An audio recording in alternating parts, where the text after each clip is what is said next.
satisfazer o Criador.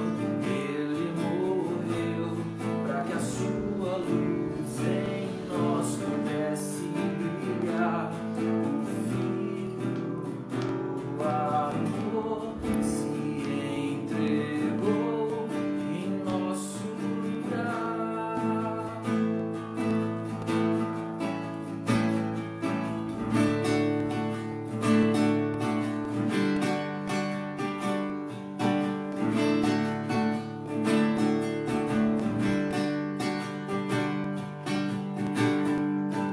Mais rejeitado entre os homens, ainda assim carregou nossas dores. O seu castigo nos traz paz e a esperança não se esvai.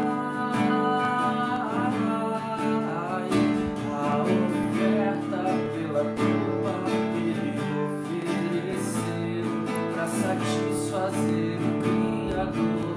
Ele morreu para que a sua luz em nós pudesse brilhar. O Filho do amor se entregou em nosso lugar. És o Cordeiro que pelos nossos pecados foi esmagado sem dizer uma só palavra. Se entregou aos cravos, derramou sua vida até a morte, provando a ira amarga pra nos dar sua doce graça e nos fazer viver.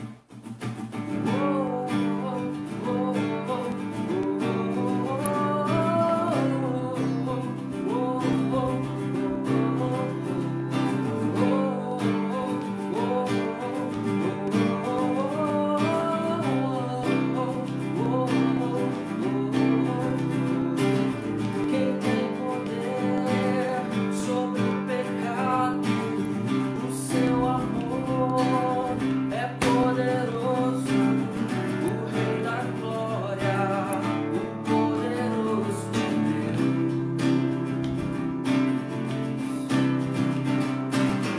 A terra treme com sua voz e nos deixa maravilhados.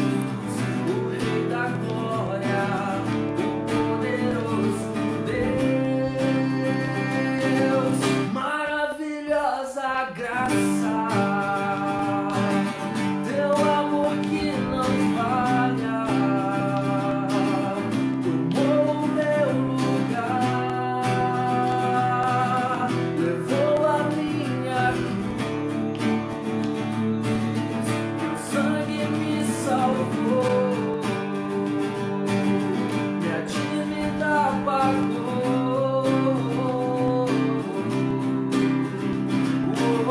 Jesus, eu canto, porque hoje livre sou.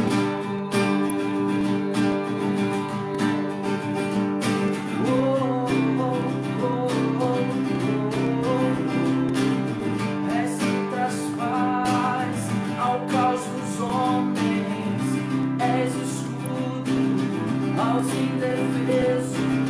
O Rei da Glória, o Rei da Glória, Rei de justiça sobre as nações, a luz que brilha na escuridão.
parar. Com nossos olhos em Cristo, unidos iremos andar.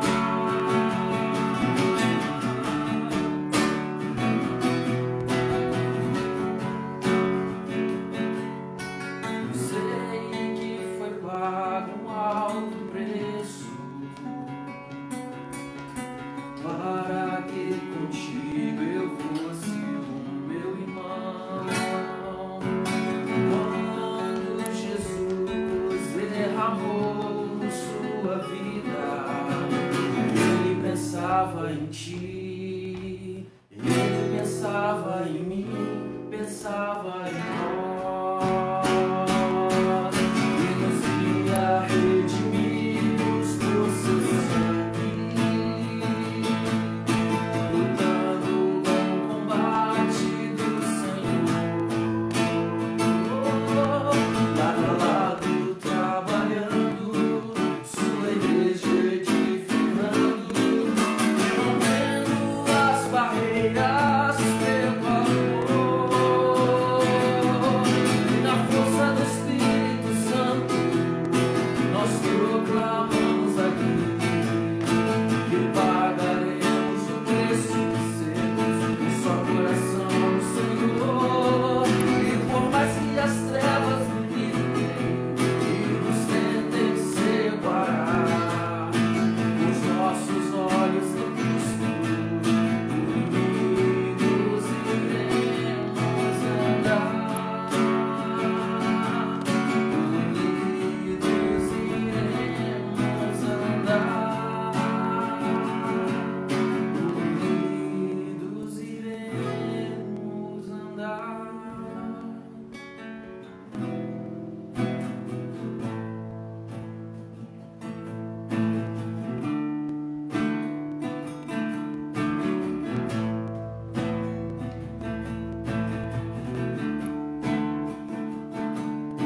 Deixou os céus pra me encontrar. Aqui não é o seu lugar. Um amor assim o mundo não conheceu.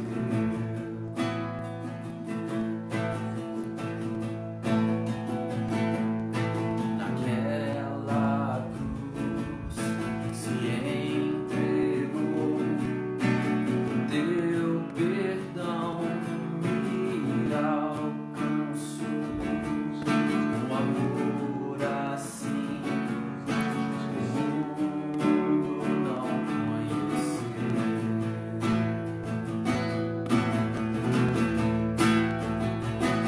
No altar de adoração, seja sempre exaltado, Jesus, Filho de Deus. Deixou a sua glória, morreu em meu lugar. Jesus, Filho de Deus. Tu és Jesus, Filho de Deus. Levou sobre si pecado e dor, venceu a morte, ressuscitou.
deixou a sua glória, morreu em meu lugar. Jesus, Filho de Deus, tu és Jesus, Filho de Deus.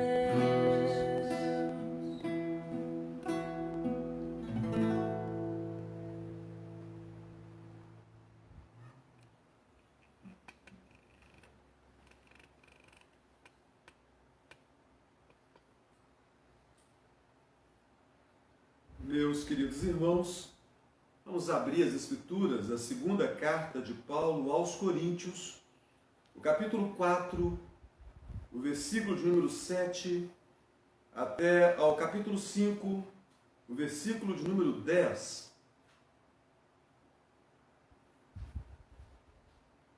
Segunda carta de Paulo aos Coríntios, capítulo 4, versículo 7, até o capítulo 5, versículo 10.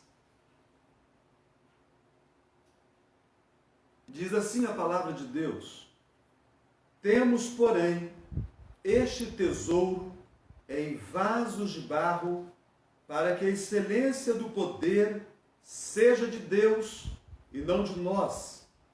Em tudo somos atribulados, porém não angustiados, perplexos, porém não desanimados, perseguidos, porém não desamparados, abatidos, porém não destruídos, levando sempre no corpo o morrer de Jesus, para que também a sua vida se manifeste em nosso corpo. Porque nós que vivemos somos sempre entregues à morte por causa de Jesus, para que também a vida de Jesus se manifeste em nossa carne mortal. De modo que em nós opera a morte, mas em vós a vida. Tendo, porém, o mesmo espírito da fé, como está escrito: eu criei, por isso é que falei. Também nós cremos, por isso também falamos, sabendo que aquele que ressuscitou o Senhor Jesus, também nos ressuscitará com Jesus e nos apresentará convosco.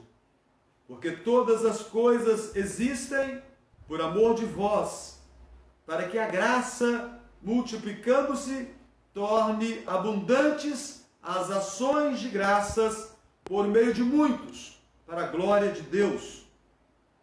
Por isso, não desanimamos, pelo contrário, mesmo que o nosso homem exterior se corrompa, contudo, o nosso homem interior se renova de dia em dia, porque a nossa leve e momentânea tribulação produz para nós eterno peso de glória acima de toda comparação, não atentando nós nas coisas que se veem, mas nas que se não veem, porque as que se veem são temporais, e as que se não veem são eternas. Sabemos que se a nossa casa terrestre deste tabernáculo se desfizer, temos da parte de Deus um edifício, casa não feita por mãos, eterna nos céus. E por isso, neste tabernáculo, gememos, aspirando por sermos revestidos da nossa habitação celestial, se todavia formos encontrados vestidos e não nus. Pois, na verdade, os que estamos neste tabernáculo gememos angustiados, não por querermos ser despidos, mas revestidos, para que o mortal seja absorvido pela vida. Ora, foi o próprio Deus quem nos preparou para isto, outorgando-nos o penhor do Espírito. Temos, portanto, sempre bom ânimo, sabendo que enquanto no corpo estamos ausentes do Senhor, visto que andamos por fé e não pelo que vemos. Entretanto, estamos em plena confiança, preferindo deixar o corpo e habitar com o Senhor. É por isso que também nos esforçamos, quer presentes, quer ausentes, para lhe sermos agradáveis. Porque importa que todos nós compareçamos perante o tribunal de Cristo, para que cada um receba, segundo o bem ou o mal que tiver feito por meio do corpo. Bondoso Deus, aplica a tua palavra à nossa mente, tão incompetente para entender os mistérios da palavra santa. Aplica a tua palavra ao nosso coração, tão insensível, tão duro. Aplica a tua palavra à nossa alma, tão dispersa, tão desatenta, tão envolvida com as coisas aqui, para que a tua palavra, ó Deus bendito, seja transformadora em nós esta noite. Assim nós oramos no santo e precioso nome do Senhor Jesus. Amém. Meus queridos irmãos e irmãs, o tema do sofrimento, ele tem estado na pauta não da sua vida, mas tem estado na pauta de cada cidadão do mundo. Desde o início dessa pandemia, todos nós temos passado por sofrimento psicológico, por sofrimento espiritual, por sofrimento mental, por sofrimento físico. Mas, meus irmãos, o sofrimento não veio com a pandemia. Talvez ele tenha se acentuado com esta pandemia, gerado em nós alguns temores, alguns medos. Mas antes da pandemia, nós já sofríamos. Na verdade, meus queridos irmãos e irmãs, a humanidade tem passado por toda sorte de sofrimentos desde a queda de nossos primeiros pais, Adão e Eva. Nós sofremos por consequência do pecado cometido por eles. E nós sofremos porque, por consequência dos pecados que nós mesmos temos praticado ao longo da nossa vida. Com certeza, no dia de hoje, nós cometemos pecados dos quais nos arrependemos e sentimos grande vergonha nesse momento em estar na presença de Deus. O pecado trouxe sofrimento. A Bíblia diz que antes do pecado, o homem era pleno de todas as coisas. Mas com o pecado, Adão e Eva foram expulsos do Éden. Ali, eles tinham tudo o que era necessário para a existência humana. Ali, eles não eram sujeitos à morte e eles tinham diariamente a presença de Deus com eles naquele jardim. De sorte, irmãos, que desde então, desde que foram expulsos daquele jardim de delícias, toda sorte de sofrimento tem experimentado o homem. O homem que Deus fez a sua imagem e semelhança, o homem que Deus fez coroa da criação, eu e você. Como não desanimarmos, meus queridos irmãos? É o tema desta noite. Como não desanimarmos diante do quadro caótico que vive a humanidade não por causa da pandemia, mas do quadro caótico que vive a humanidade por causa do pecado. Eu quero observar com você essa noite como o apóstolo Paulo lidava com o sofrimento em sua vida, a fim de que eu e você aprendamos a lidar melhor com as situações aflitivas desse tempo que nós estamos vivendo. E após esse tempo da pandemia, porque o sofrimento tem feito parte da nossa história. Primeiramente, vamos mencionar a igreja para a qual Paulo escreve, a igreja de Corinto. Paulo era o pai espiritual daquela igreja. Paulo era o fundador daquela igreja. A relação de Paulo com aquela igreja era uma relação muito conturbada. Não era uma relação amistosa entre pai e filhos. Era uma situação conturbada. Membros daquela igreja haviam se virado contra o apóstolo Paulo. Membros daquela igreja questionavam a autoridade de Paulo. Membros daquela igreja davam ouvidos a falsos mestres que atacavam a Paulo. Paulo não teve naquela igreja o ministério marcado por tranquilidade. Paulo foi perseguido naquela cidade. Paulo foi perseguido dentro daquela igreja. Meus irmãos, nas duas cartas que Paulo escreve aos Coríntios, nós encontramos 6 listas de sofrimentos pelas quais o apóstolo Paulo passou. Então, essas duas cartas trazem 6 listas de sofrimentos pelos quais o apóstolo Paulo havia passado. Eu tenho certeza que eu e você não suportaríamos uma parte sequer daquilo que Paulo passou ali em Corinto, daquilo que Paulo passou daquela igreja. É verdade que eu e você sofremos. Nós sofremos por causa da família, nós sofremos por causa dos amigos, nós sofremos por causa de questões financeiras, nós sofremos por questões que envolvem a saúde, e Paulo também sofria pelas mesmas coisas. Mas, meus irmãos, quando nós olhamos para as Escrituras atentamente, nós percebemos que Paulo sofria por estas coisas, mas muito mais. Paulo sofria por causa do seu compromisso com o Evangelho. E eu quero dizer aqui que não na proporção de Paulo, mas eu creio que eu e você também sofremos por causa do Evangelho. Nós sofremos por causa da família, por causa dos amigos, por causa das questões financeiras, por causa da questão da saúde, por causa da questão da violência, por causa da questão da corrupção, mas nós também sofremos por causa do Evangelho. Uma vez que nós conhecemos a verdade das Escrituras, nós sofremos, porque nós conhecemos o pecado, e esse conhecimento é terrível. Nossos primeiros pais foram seduzidos pela serpente no Éden, e foi proposto para eles que, se eles comessem do fruto proibido, eles seriam como Deus, conhecedores do bem e do mal. O grande problema é que, uma vez conhecedores do bem e do mal, nós nos tornamos adeptos da prática do mal. Então, eu e você sofremos como sofreram os nossos primeiros pais por causa do pecado. O pecado assedia a minha vida. O pecado assedia a sua vida. E o pecado tem nos derrubado muitas e muitas vezes. Então, meus irmãos, os problemas comuns da vida, aliados à tristeza por causa do pecado que nós temos cometido contra Deus, nos deixa abatidos, entristecidos muitas vezes. E algumas dessas vezes, o desânimo toma conta de nós. O desânimo tem tomado conta de mim em muitos momentos da caminhada, e eu creio que não seja tão diferente assim com você.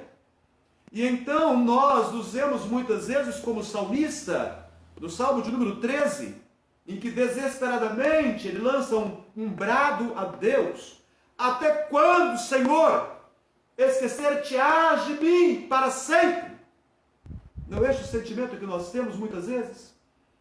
Que Deus se esqueceu de nós, e que o tempo está passando, e que Deus não vai estender o seu favor e a sua graça. Deus não vai olhar para nós. Deus não vai se lembrar de nós novamente. Esse sentimento esteve presente com Paulo. Esse sentimento está presente na vida de todo ser humano. A grande questão é como Paulo suportou o sofrimento. Como Paulo lidou com as perdas. Como Paulo tratou com as frustrações e com as decepções da vida. E como Paulo, lidando com todas estas coisas negativas, não desanimou. Ele diz no texto isso de forma muito clara, no versículo 16. Por isso, não desanimamos. Então, como Paulo não desanimou? Eu quero convidar você a olhar para o texto das Escrituras e vamos aprender o segredo de uma caminhada marcada pela confiança em Deus, mesmo nos momentos mais sombrios da nossa vida. Então nós podemos dizer que Paulo não desanimava, porque Paulo entendia que um grande tesouro estava escondido num vaso de barro. Então grava isso. Paulo entendia que um grande tesouro estava escondido num vaso de barro. Olha o versículo 7. Temos, porém, este tesouro em vasos de barro, para que a excelência do poder seja de Deus e não de nós. Que tesouro é esse que Paulo está se referindo? Temos esse tesouro em vasos de barro. O versículo 6 nos fala que tesouro é esse. Presta atenção no versículo 6. Porque Deus que disse, das trevas resplandecerá a luz. Ele mesmo resplandeceu em nosso coração para iluminação do conhecimento da glória de Deus na face de Cristo. O tesouro em vaso de barro é o conhecimento da glória de Deus. Meus queridos irmãos, conhecer a Deus é o maior tesouro que o homem tem nesta vida e é o maior tesouro que nós vamos carregar para a vida por vir. Conhecendo a Deus, eu sei que eu tenho um Pai Celeste que cuida de mim. Eu não sou órfão, eu tenho um Pai Celeste e esse Pai cuida de mim. Conhecendo a Deus, eu sei que esse Pai se preocupa com os detalhes mínimos, com os pormenores da minha vida aqui. Conhecendo a Deus, eu sei que este Pai Celeste, diferente do Pai terreno, que muitas vezes quer ajudar o filho, mas não tem poder suficiente, conhecendo a Deus, eu sei que o Pai Celeste tem todo o poder no céu e na terra.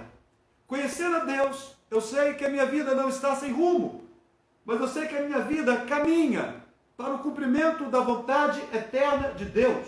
A Bíblia diz que todas as coisas cooperam para o bem daqueles que amam a Deus, daqueles que são chamados eternamente por Deus.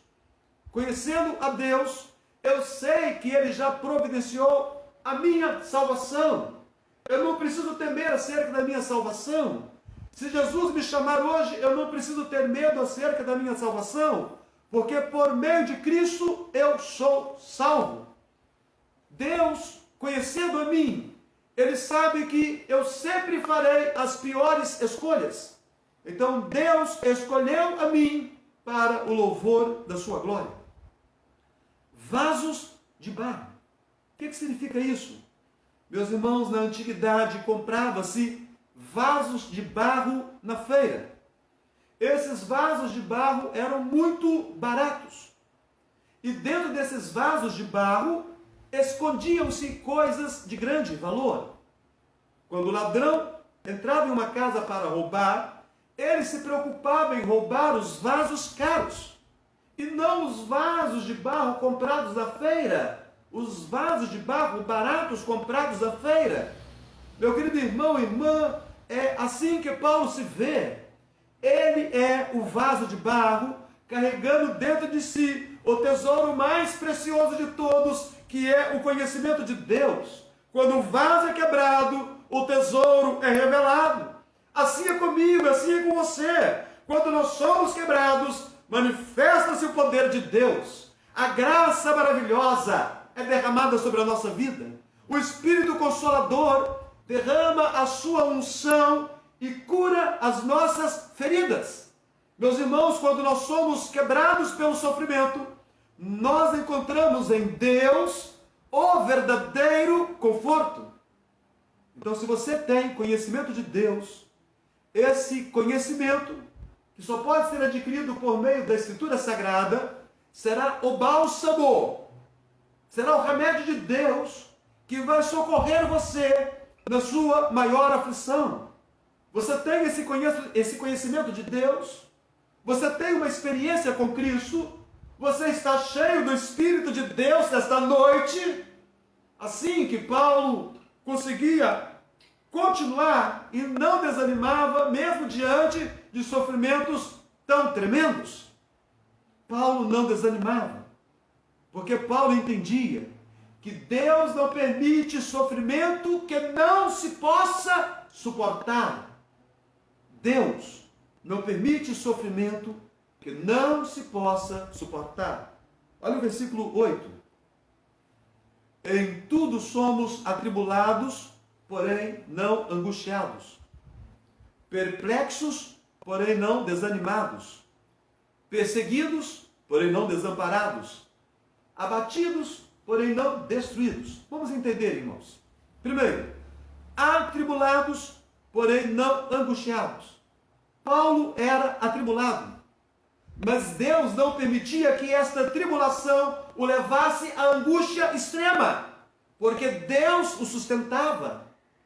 Por quantas tribulações, meu irmão, minha irmã, você tem passado em sua vida até a noite desse dia, até esse momento, E ainda assim você está aqui comigo, participando desse culto a Deus de forma online. Estamos aqui, apesar das muitas tribulações que temos experimentado ao longo da vida.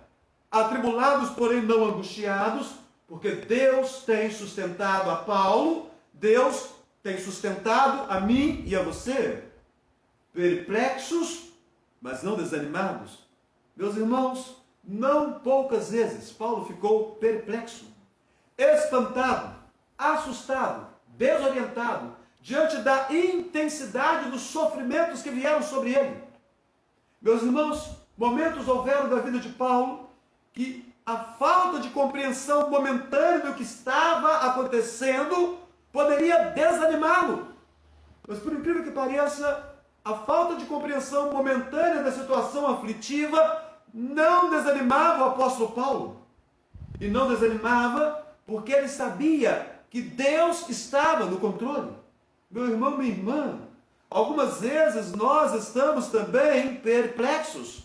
Nós estamos assustados, nós estamos desorientados, nós estamos como que sem rumo, nós não sabemos qual a melhor decisão a ser tomada acerca de situações em nossas vidas. Lembremos-nos neste momento que Deus está no controle, Deus é o bom pastor, Ele sempre vai guiar as suas ovelhas a pastos verdejantes.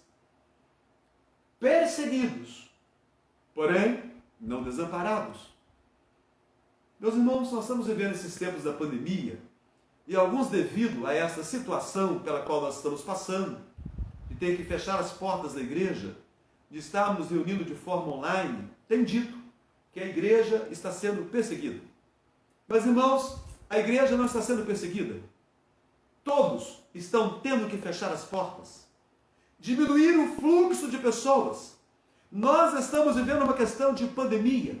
O mundo está sendo atacado por um vírus poderoso e está perdendo. Todos precisamos cooperar. Você quer saber o que é perseguição? Leia a Bíblia. Perseguição é o impedimento da igreja a proclamar as verdades do Evangelho. O que parece a vocês neste momento? Está havendo alguma perseguição? Eu estou impedido de pregar a palavra? Não é justamente isso que eu estou fazendo aqui? Estou pregando a palavra? Nosso irmão Breno está aqui ministrando cânticos para nós. Eliane e Alexandre estão aqui participando, e você em sua casa está participando também do culto, e também outras pessoas foram convidadas a ouvir a ministração da palavra santa. A palavra está sendo pregada. Vamos olhar a perseguição na perspectiva do apóstolo Paulo. Paulo chegava nas cidades das quais ele ia evangelizar, e ele tinha um roteiro. Primeiro ele visitava as sinagogas. Paulo estava sempre preocupado com os judeus. Ele fora chamado para ser apóstolo aos gentios, mas sempre que ele chegava numa cidade, primeiro ele pregava para os judeus. Porque ao entrar numa sinagoga, ele tinha a oportunidade de falar para judeus e falar para estrangeiros. Os prosélitos e os tementes a Deus, que também participavam do culto na sinagoga. Então Paulo se preocupava em levar a palavra aos seus patrícios, aos judeus. E muitos se convertiam dentre os judeus, e também dos não-judeus, muitos eram convertidos. Mas aqueles que não se rendiam à pregação de que Cristo era o Messias, estes se levantavam contra Paulo em perseguição ferrenha. E como eram essas perseguições? Paulo ficava numa casa pregando livremente a palavra? Não. Essas perseguições, o livro de Atos, que nós temos estudado às quintas-feiras, nos revelam. Dizem que Paulo sofreu na forma de prisões. Diz que Paulo sofreu na forma de açoites. Paulo foi fustigado com varas, recebeu varadas. Era um castigo terrível. Paulo sofreu apedrejamento.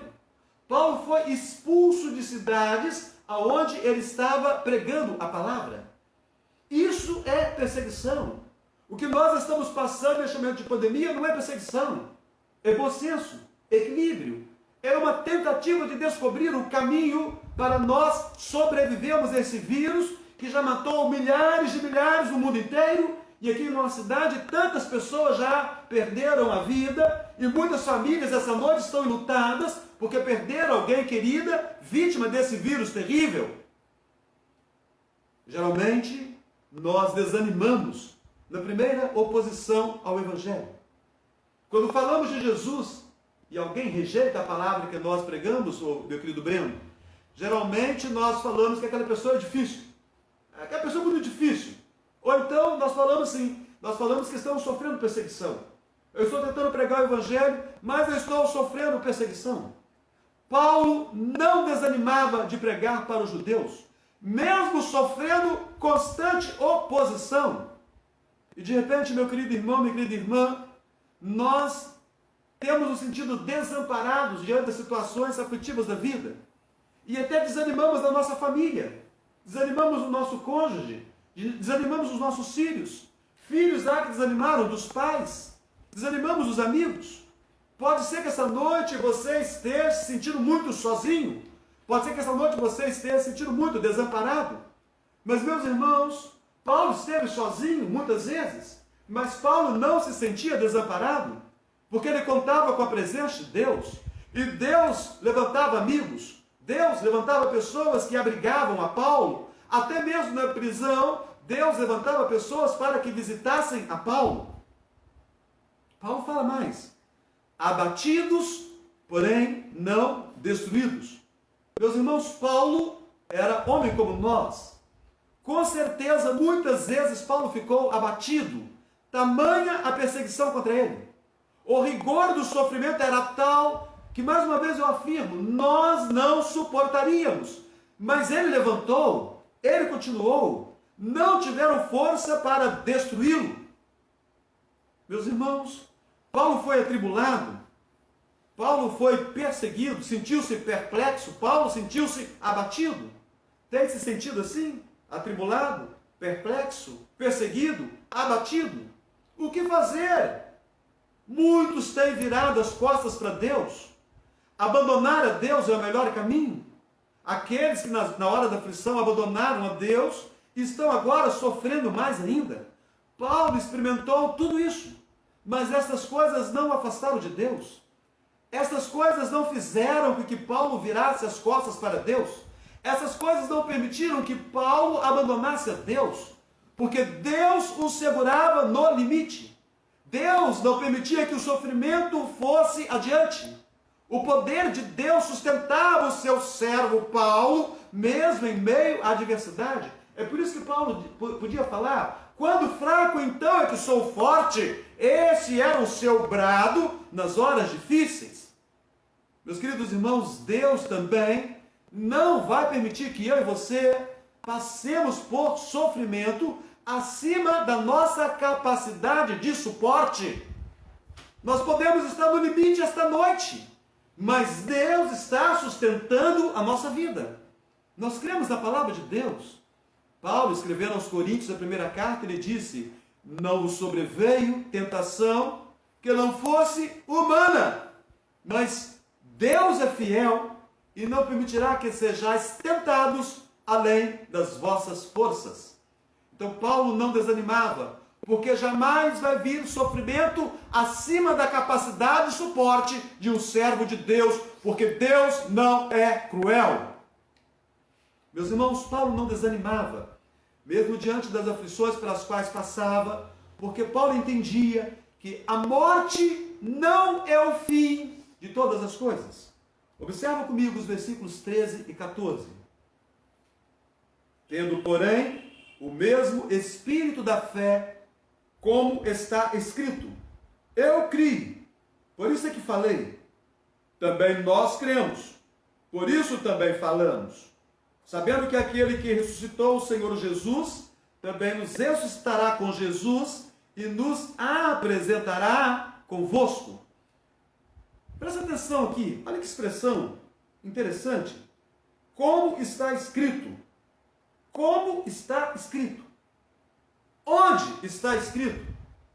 Quem escreveu? Meus irmãos, nós temos aqui o apóstolo Paulo fazendo uma citação de Davi, no Salmo 116. No Salmo 116, Davi vai dizer que apesar de todas as dificuldades, jamais ele deixaria de cantar, jamais ele deixaria de louvar a Deus. Paulo, então, aplica esta palavra de Davi à sua própria vida.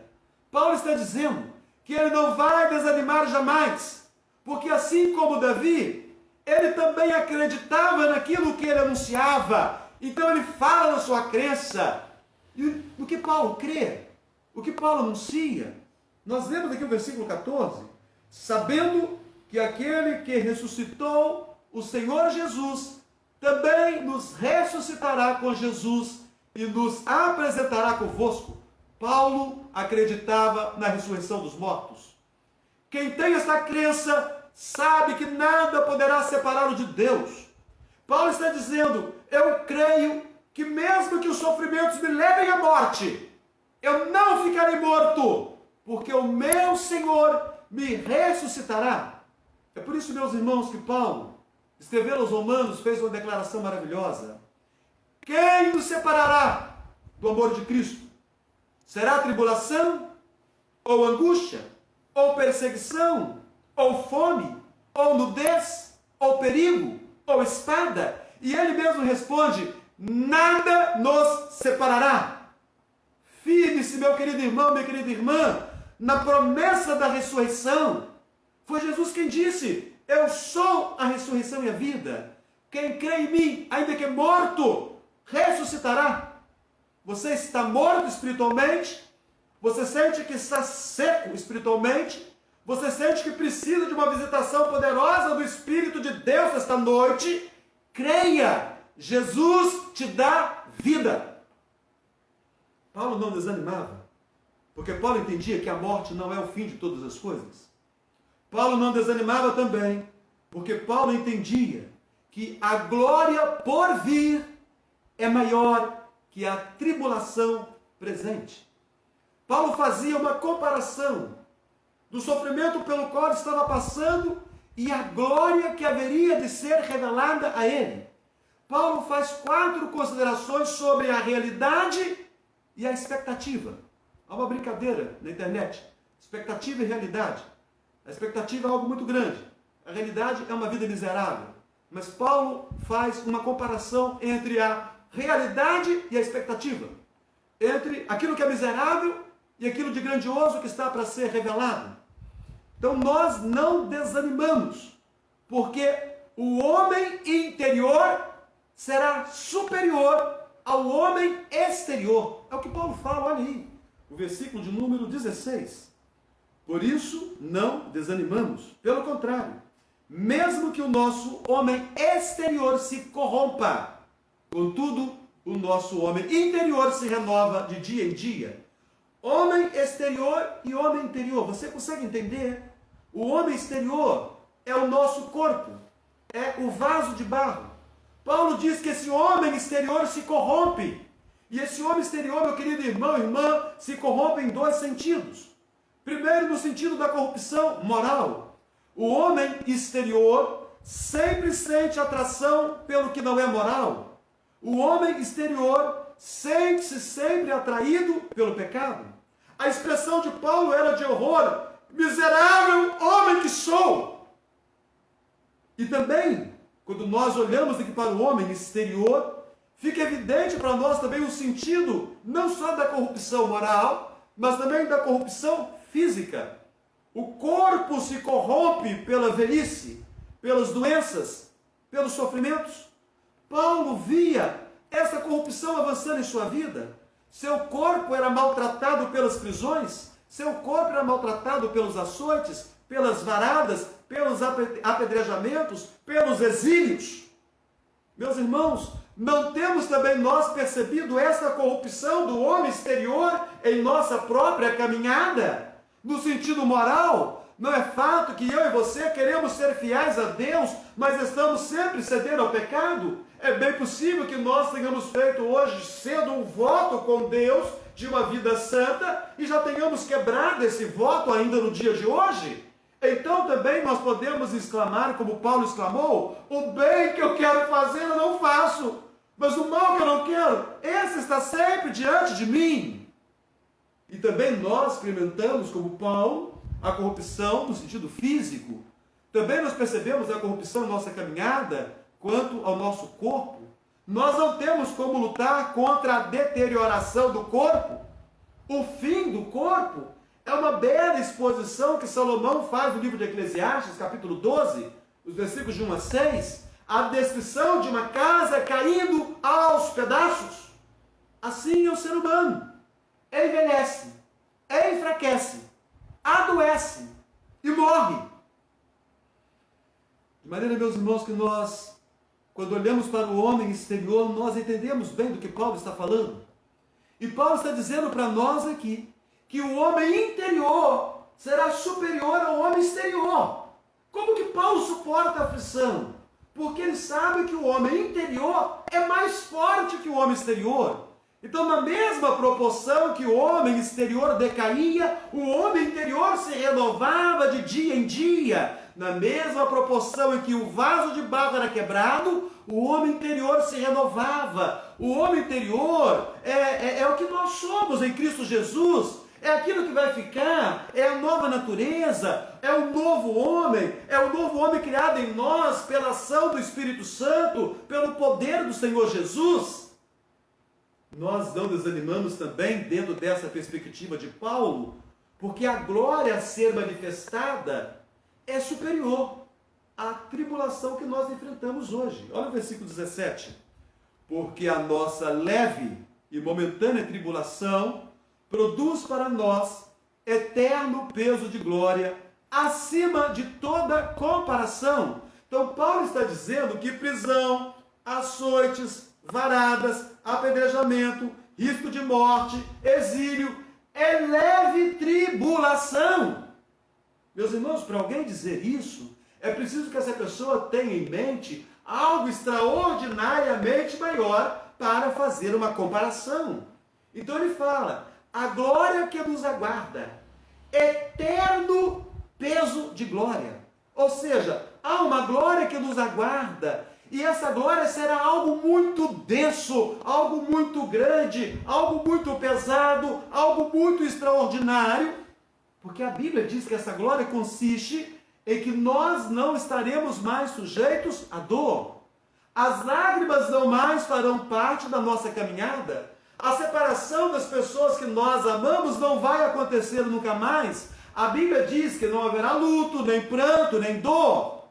Então eu quero convidar você nesse momento, pegue a sua maior dor, pegue a sua maior perda, pegue a sua maior frustração, pegue a sua maior decepção, pegue a sua maior derrota. A tudo isso Paulo chamou de leve e momentânea tribulação, a tudo isso que eu e você gememos desesperadamente, Paulo chamou de leve e momentânea tribulação. Paulo encontrava forças para continuar, porque ele confiava que aquilo que o aguardava, a glória, era muito mais excelente do que a tribulação pela qual ele estava passando. Meus irmãos, nós não desanimamos, porque fazemos como Paulo. Nós não andamos por vista, e sim por fé. Olha o versículo 18. Não atentando nós nas coisas que se veem, mas nas que se não veem, porque as que se veem são temporais, e as que se não veem são eternas. Paulo está falando sobre o visível e o invisível.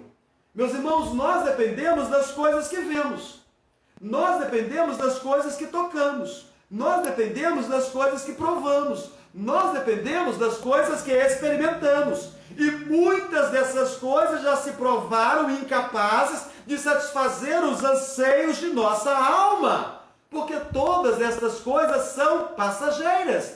Tudo isso vai passar juntamente com esse mundo. As coisas que vão permanecer, meu irmão, minha irmã, são coisas que não podem ser vistas. Então, nesse sentido, nós podemos dizer que são coisas invisíveis. Então nós podemos falar acertadamente essa noite que Deus é invisível.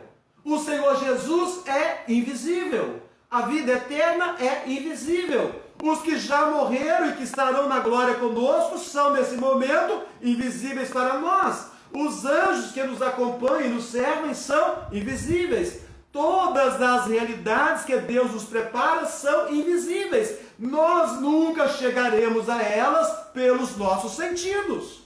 Então, meus irmãos, se nós andarmos pela realidade do que é visível, não suportaremos as pressões desta vida aqui, porque as coisas visíveis já mostraram que elas são incompetentes para dar prazer a nós.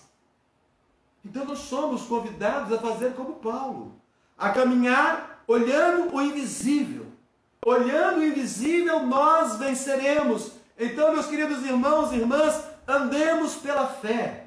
O que a nossa realidade nos mostra? Ela nos mostra os danos do coronavírus. O que a nossa realidade nos mostra? A nossa realidade nos mostra os danos provocados pelo câncer, o isolamento social, a corrupção na política, os vícios, os pecados. É tudo isso que nós vemos, que nós tocamos, que nós provamos, que nós temos experimentado ao longo desta vida aqui. Então, quando o cristão tira os olhos daqui, das coisas que se veem, das coisas que podem ser experimentadas, e coloca os olhos no invisível, coloca os olhos na eternidade, tudo aquilo que era grande demais perde a força, perde o sentido. Não haverá mais espaço para a ansiedade, não haverá mais espaço para o pânico, não haverá mais espaço para a depressão, não haverá mais espaço para a angústia, não haverá mais espaço para desespero, se nós colocarmos os olhos das coisas que se não veem e que contam para a eternidade. Tenhamos então, meus irmãos, uma visão da eternidade e encontraremos paz. Olhemos para aquilo que não se vê ou para o invisível e nós venceremos. Paulo fala ainda que ele não desanimava, porque a nossa casa celeste é maior que a casa terrestre. Olha o capítulo 5, o versículo 1, presta atenção. Sabemos que, se a nossa casa terrestre deste tabernáculo se desfizer, temos da parte de Deus um edifício, casa não feita por mãos, eterna nos céus. Guarda algumas palavras aqui. Tabernáculo. A nossa casa terrestre deste tabernáculo. Então, uma casa na terra, um tabernáculo. E uma casa no céu, um edifício, ou no texto grego, uma mansão. O tabernáculo foi uma grande tenda, que foi construída nos dias de Moisés. Eu e você, com certeza, temos estudado o livro de Atos. Nós sabemos qual era a profissão do apóstolo Paulo. Paulo era fazedor de tendas. Então Paulo sabia o que era um tabernáculo. Paulo sabia o que era uma tenda. Paulo sabia o que era a fragilidade de uma tenda. Uma tenda não poderia suportar as intempéries, a chuva, o sol, o vento, porque o material da tenda é pano, é couro, é madeira, e com o tempo é natural que esse material venha a se desfazer. Mas quando Paulo fala aqui de casa terrestre, nós devemos entender muito mais que a nossa casa, a morada, mas entender como o nosso próprio corpo. Então eu convido você a voltar novamente para a expressão que Paulo usa aqui no início, o vaso de barro. Então, meu irmão, minha irmã, há um dia em que esse vaso de barro, em que essa tenda, em que essa casa terrestre, em que esse tabernáculo vai dar lugar a uma nova habitação, uma mansão celestial, um edifício não feito por mãos humanas. A nossa existência aqui é passageira. O salmista no Salmo 90 fala algumas coisas muito significativas. Ele diz assim no Salmo 90, pois 1000 anos aos teus olhos são como o dia de ontem que se foi, são como a vigília da noite. Tu os arrastas na torrente, são como o sono, como a relva que floresce de madrugada viceja e floresce, à tarde murcha e seca. Ele diz mais, acabam-se os nossos anos como um breve pensamento. Diz ainda, tudo passa rapidamente e nós voamos. Meus queridos irmãos, nós vivemos hospedados aqui neste corpo frágil, sujeito às enfermidades, dentre elas o coronavírus. Quando tudo isso se desfizer, nós teremos o corpo da ressurreição, nós estaremos no estado de imortalidade. Paulo tinha tanto entendimento de ser o estado futuro tão superior, que as Escrituras dizem que ele ansiava pelo estado superior, pelo edifício feito por Deus com gemidos. Olha o versículo 2. E por isso, neste tabernáculo, gememos, aspirando por sermos revestidos da nossa habitação celestial.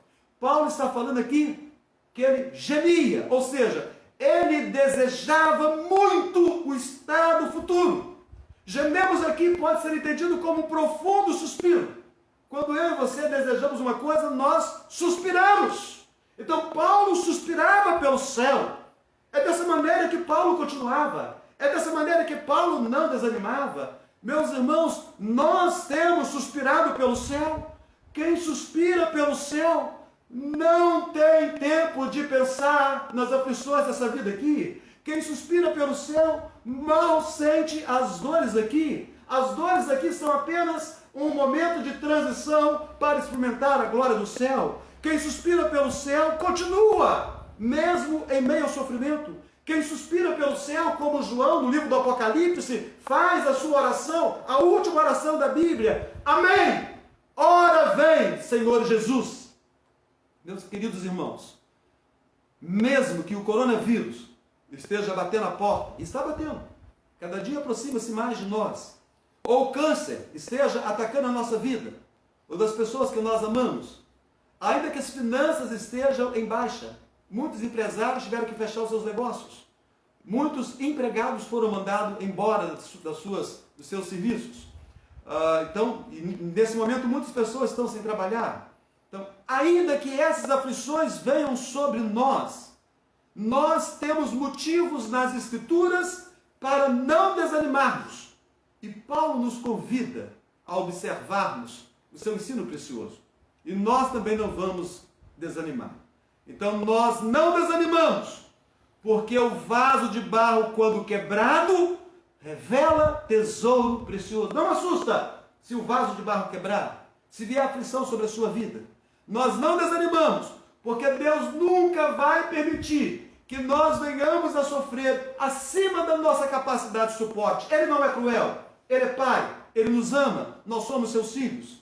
Nós não desanimamos, porque nós esperamos pela ressurreição dos mortos. Então não haverá nem luto, nem pranto, nem dor, não haverá choro, não haverá despedida. E nós não desanimamos, porque a realidade presente não é nada. É leve e momentânea tribulação, se comparada com o peso da glória futura. Eu quero convidar você, meu irmão, minha irmã, a nós estarmos orando nesse instante. São muitas as aflições do justo, assim fala a palavra de Deus. Mas o Senhor, de todas, o livra. Deus vai te livrar das aflições nessa noite. Deus vai consolar o seu coração. Deus vai te encher de paz e de esperança essa noite. Bondoso Deus, obrigado, Senhor, pelo teu cuidado conosco. Obrigado, Senhor, pela tua boa mão. Nós estamos enfrentando o sofrimento do coronavírus, mas antes desse sofrimento, nós já enfrentávamos outros sofrimentos, do câncer e outras doenças, dos problemas familiares, das relações conjugais mal resolvidas, das relações pais e filhos mal resolvidas, dos nossos relacionamentos da igreja mal resolvidos, da nossa falta de comunhão contigo. Já enfrentávamos, ó Deus, sofrimentos por causa do pecado. O pecado trouxe um estado de miséria terrível sobre nós, e após essa pandemia, nós vamos continuar a experimentar o sofrimento. Mas nós vamos continuar, nós não vamos ceder, porque a tua palavra nos encoraja a permanecermos firmes. E nós tomamos posse dessa palavra essa noite. Aplica, ó Deus, esta palavra ao nosso coração. Consola-nos, ó Deus, nesse tempo difícil. Abra, Senhor, os nossos olhos para que possamos ver pela fé o teu cuidado para conosco. Assim nós oramos, ó Deus, e clamamos a tua bênção na vida de todo aquele que está sofrendo. Que possa levantar-se essa noite, ó Deus, nesse culto, louvando o teu nome, bendizendo a ti, por ter certeza do teu cuidado e da tua direção. Assim nós oramos, ó Deus, no bendito e maravilhoso nome do Senhor Jesus. Amém.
Deus pelo teu cuidado conosco. Que a graça maravilhosa do Senhor Jesus, que o amor de Deus, o nosso Pai, que a comunhão eterna do Espírito Santo, seja com você, meu irmão, minha irmã, e com todo Israel de Deus, hoje e sempre. Amém.